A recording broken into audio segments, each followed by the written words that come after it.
Olá, bem-vindos de volta ao meu canal. Meu nome é Camila, mas pode me chamar de Camis, e aqui é o espaço onde eu compartilho com vocês as minhas aventuras pela Ásia, mais especificamente aqui na Coreia do Sul, onde eu estou voluntariando por 3 meses.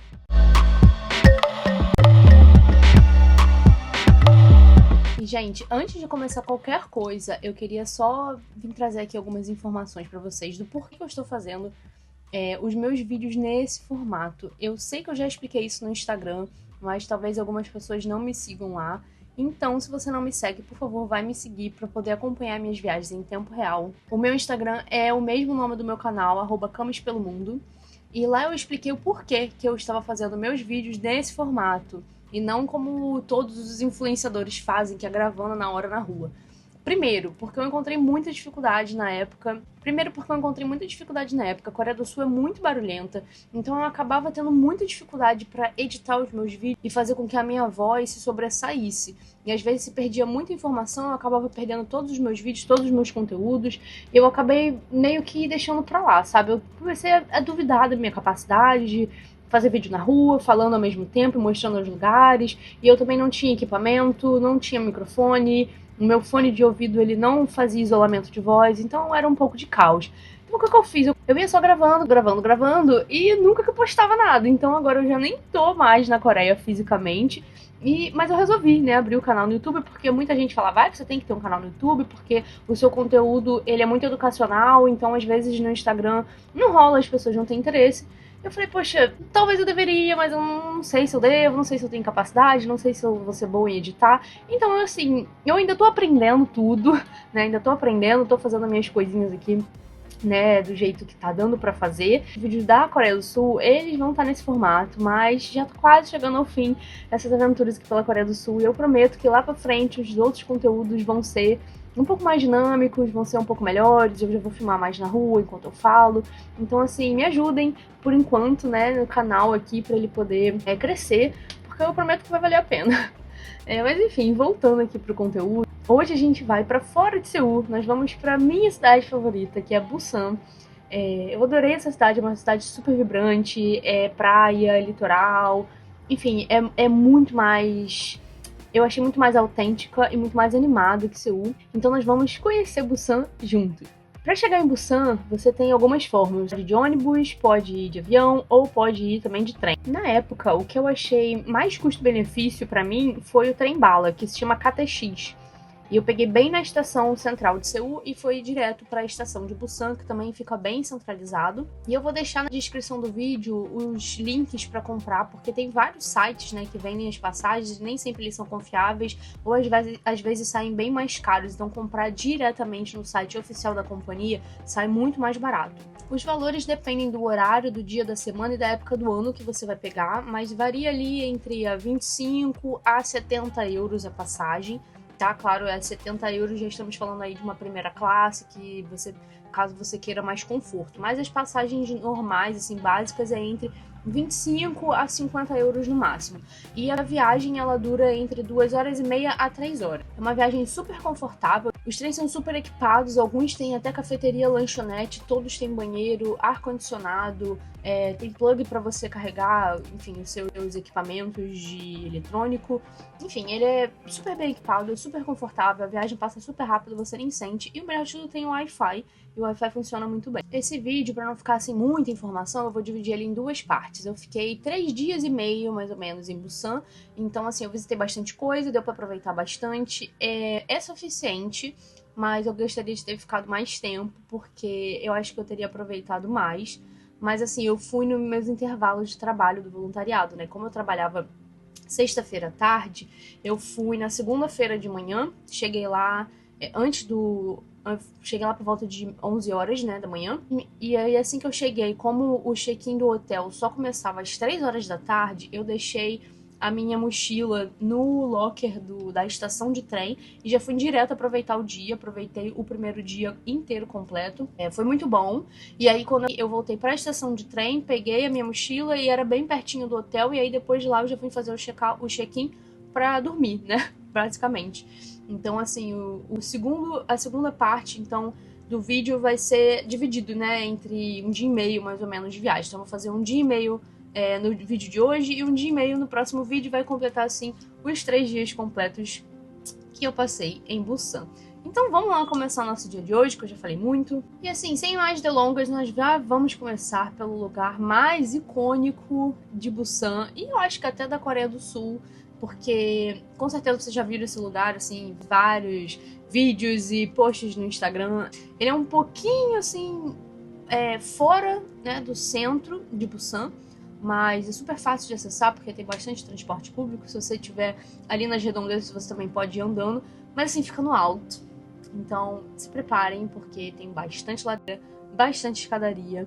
Mas vamos lá começar. A nossa primeira parada em Busan vai ser na Gancheom Cultural Village. E se vocês viram o último vídeo, vocês vão lembrar que eu falei que eu iria ainda comentar bastante sobre essa questão. Isso é algo que acontece bastante na Coreia do Sul em geral. Esse lugar, assim como a Vila Cultural que tem lá em Seul, ele começou de forma bem triste, na verdade. Hoje é um lugar super vibrante, colorido, cheio de turismo, mas o passado dele não foi bem assim. Nos anos 50, por causa da Guerra da Coreia, muitas pessoas fugiram, né, da parte norte, principalmente de Seul, para virem buscar abrigo no sul. Aqui em Busan era um local ainda consideravelmente seguro, então vieram muitos refugiados da guerra para cá. Como eles não tinham condições, né, de se assentar nas cidades, né, porque Busan já era uma cidade grande, conhecida, mas eles não tinham condições de ficar na cidade, então eles foram se espalhando, né, pelos subúrbios da cidade, pelos arredores da cidade.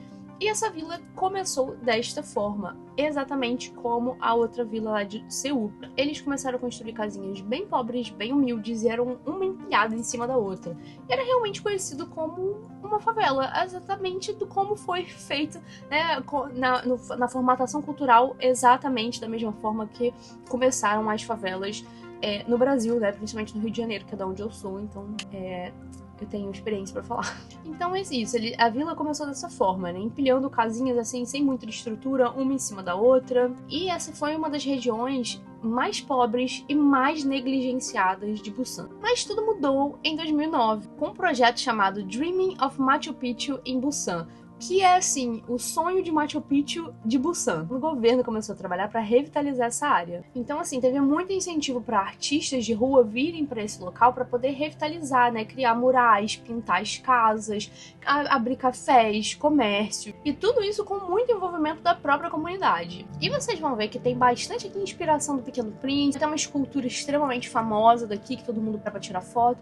Mas por quê? O Pequeno Príncipe, ele representa a inocência, a pureza, um olhar curioso sobre as coisas em volta dele. E é exatamente aquilo que os artistas que revitalizaram esse bairro, eles quiseram passar. A presença do Pequeno Príncipe nesse vilarejo representa exatamente isso. Um convite aos visitantes para olhar o lugar com olhos de criança e enxergar beleza onde antes havia abandono. E diferente da vila lá de Seul, aqui os moradores eles não se revoltaram com a quantidade de visitantes. E acreditem, é muito maior do que a de Seul. E pelo contrário, eles gostam porque, além de trazer muita vida para o lugar e valorizar, né, o local, também é muito importante economicamente para os comércios que abriram aqui. Então essa é a nossa primeira parada, o lugar mais importante, quase que da Coreia do Sul, que tem uma história belíssima, mas que eles conseguiram, né, transformar um passado triste em um lugar de cores, alegria e sonho. E dali eu fui pro segundo local mais icônico de Busan. Eu peguei um ônibus local, bem na entradazinha ali da vila, e desci tudinho. Eu poderia também descer a pé, mas ia levar ali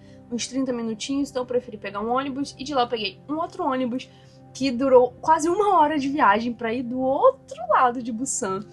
E nós vamos juntos conhecer então o templo de Yeongguksan. Ele foi fundado em 1376 durante a dinastia de Goryeo e ele é icônico porque é um templo budista literalmente quase que no meio do oceano. E ele tem uma das vistas mais impressionantes porque ele fica literalmente à beira-mar. E ele foi construído por um monge chamado Naongan. Diz a lenda que ele teve uma visão com a deusa do mar, que mandou ele construir um templo ali naquele local, para ajudar a trazer paz ao país. Por isso, diferente das maiorias dos templos coreanos que ficam nas montanhas ou locais mais afastados no meio da floresta, esse daqui, ele realmente fica mais afastado, mas ele fica no mar e não no meio da floresta. E ele foi erguido voltado para o nascer do sol. Esse templo é muito popular, principalmente no Festival de Ano Novo, onde centenas de milhares de pessoas se reúnem aqui para fazer os seus pedidos enquanto o sol nasce sobre o mar. As escadarias do templo têm 108 degraus, que é um número importante e sagrado para o budismo. Vocês encontram ali esculturas do zodíaco chinês, uma gruta e várias estátuas dedicadas à deusa da misericórdia budista. Infelizmente, esse templo ele foi destruído durante as invasões japonesas, mas ele foi reconstruído nos anos 70. Além disso, também tem uma famosa estátua do dragão dourado, que representa poder e proteção na cultura coreana. Sem falar que ele tem uma vista belíssima de qualquer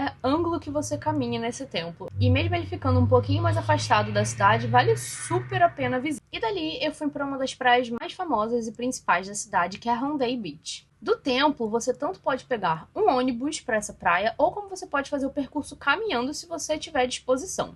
Esse local começou a ficar bem popular como um destino de turismo na época das invasões japonesas, quando essa região começou a ser desenvolvida para ser um resort à beira-mar. Depois da Guerra da Coreia, esse lugar começou a se desenvolver bastante, então vocês veem aqui muitos e muitos arranha-céus à beira-mar, e se tornou, na verdade, um símbolo da Busan contemporânea no pós-guerra. Aqui vocês encontram prédios residenciais luxuosos, hotéis também de luxo, restaurantes, bares, cafeterias. É uma parte bem cosmopolita da cidade. Tem um shopping enorme e o maior centro de exposições do mundo, a Bexco, fica aqui. Então aqui é a praia que vocês podem relaxar. A água é bem calminha, a areia é bem branquinha, então é um lugar excelente para poder visitar em qualquer época do ano e poder curtir aqui uma caminhada à beira-mar. E de lá até o final da praia, no lado oposto, vocês vão ver um parque, vocês vão passar pelo parque e vão chegar até a Avenida da Marina. Vem ela até o final e vocês vão chegar na Avenida de Santorini. Sim, Avenida de Santorini.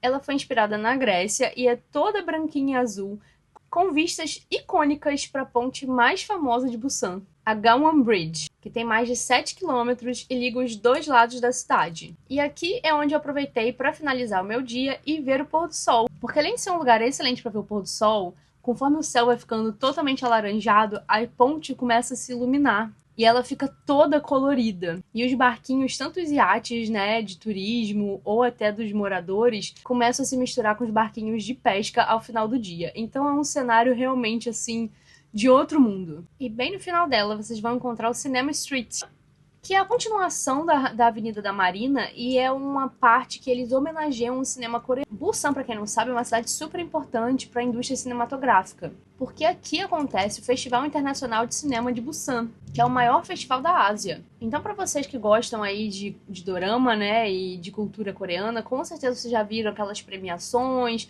de melhor dorama, né, melhor série coreana do ano, melhor filme, melhor ator, melhor atriz. Pois bem, esse é o festival de cinema que acontece aqui em Busan. E aqui nesse calçadão tem os moldes com as mãos dos atores, várias fotos de cenas de filmes icônicos coreanos e esculturas inspiradas em personagens famosos. Então eu resolvi terminar o meu dia por aqui assistindo o pôr do sol, que eu não poderia ter escolhido um lugar melhor, que junta tanta cultura cinematográfica coreana, que é algo que está super em alta e é super importante para a Coreia, com esse visual icônico. Então é isso, espero que vocês tenham gostado e não esquece de ligar aqui o sininho para continuar acompanhando as minhas aventuras aqui pela Coreia do Sul e não perder a parte 2 da nossa viagem aqui em Busan. Deixa também o seu like, comenta aqui o que você achou e não esquece de se inscrever no canal. Vejo vocês na próxima. Tchau, tchau!